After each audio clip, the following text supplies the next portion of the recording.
Madame, mademoiselle, monsieur, bonjour. Peu de temps avant le mois de mai 1968, l'éditorialiste du Monde Pierre Viançon-Ponté écrivait « La France s'ennuie ». Elle ne s'est pas ennuyée longtemps après cette annonce. On sait ce qu'il est advenu.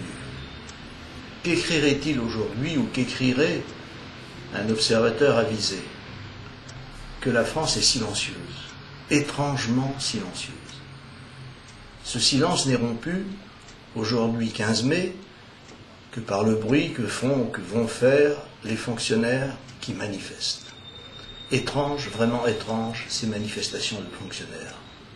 Non pas qu'il n'ait de motif à se plaindre, ils en ont évidemment, comme chacun, mais ils ne se rendent pas compte de ce qu'est leur situation dans la France d'aujourd'hui.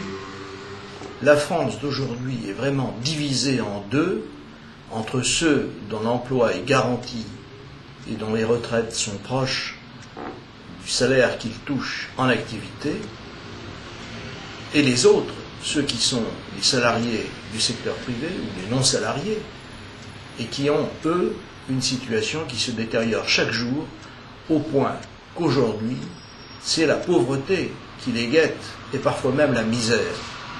Avez-vous vu, dans les journaux, ces pages consacrées aux personnes qui font les poubelles? Alors il ne s'agit pas de gens qui ramassent les poubelles, ceux-là sont payés pour le faire. Il s'agit de gens qui vont chercher de la nourriture dans les poubelles.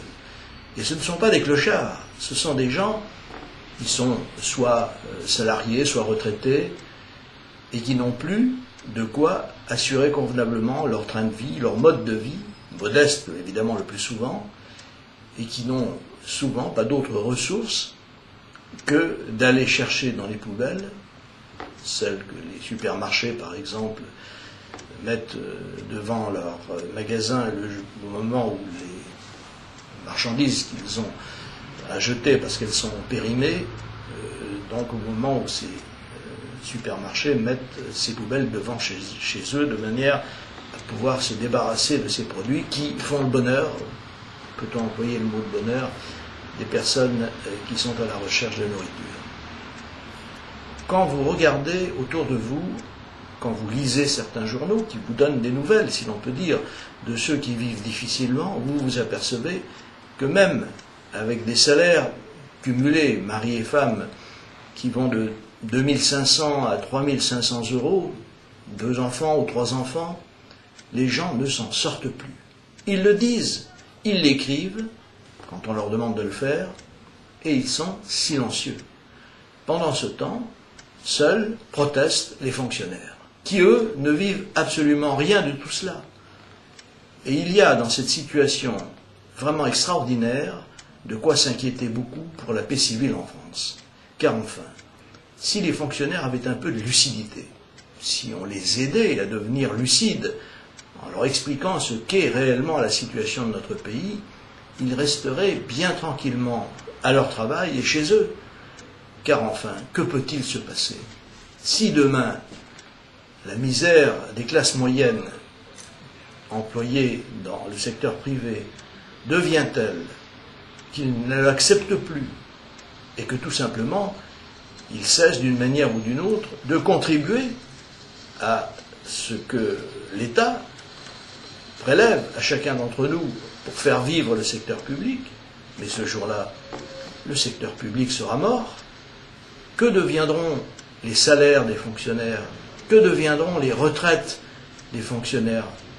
Vous savez sans doute que les fonctionnaires n'ont pas de caisse de retraite. En tout cas, les fonctionnaires d'État. Ils ont tout simplement le budget de la France.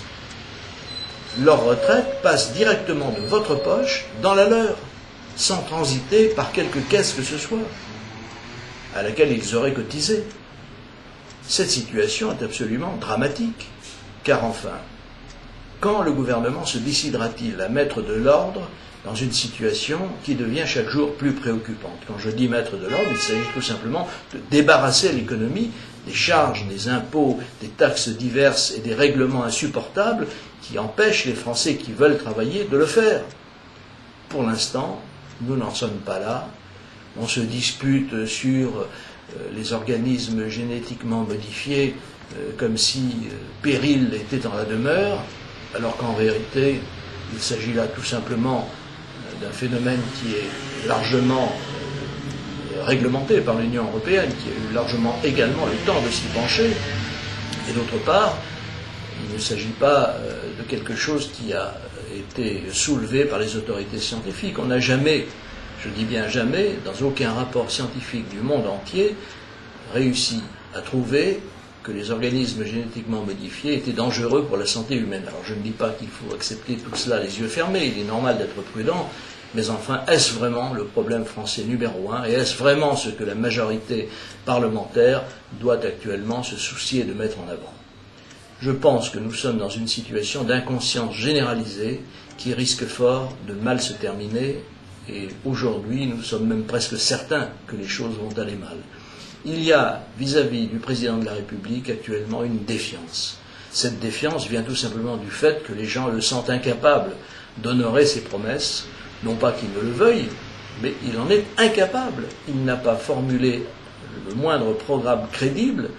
Il a été élu sur un programme qui ne comportait aucune des mesures qu'il faudrait prendre pour la France, et actuellement ce qu'il s'efforce péniblement de mettre en œuvre n'est largement pas suffisant pour obtenir ce but, pour obtenir ce résultat.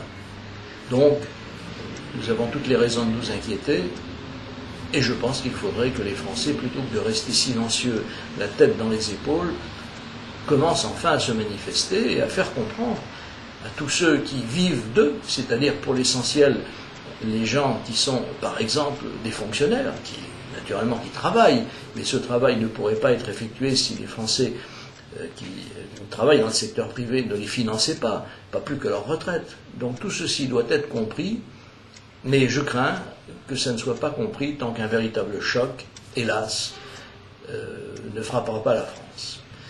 Ce choc va survenir, ne nous y trompons pas, il faut nous y préparer, et il faut nous y préparer en étant conscient du fait que seule l'union de tous ceux qui veulent un vrai changement pourra nous préserver du pire. Je ne voudrais pas vous gâcher la vie, mais plutôt que de risquer de vous gâcher votre avenir en ne vous disant pas ce que je crois savoir, je préfère aujourd'hui vous dire ce qui me paraît être la vérité. Merci de m'avoir écouté, gardez courage, à bientôt, et vive la France.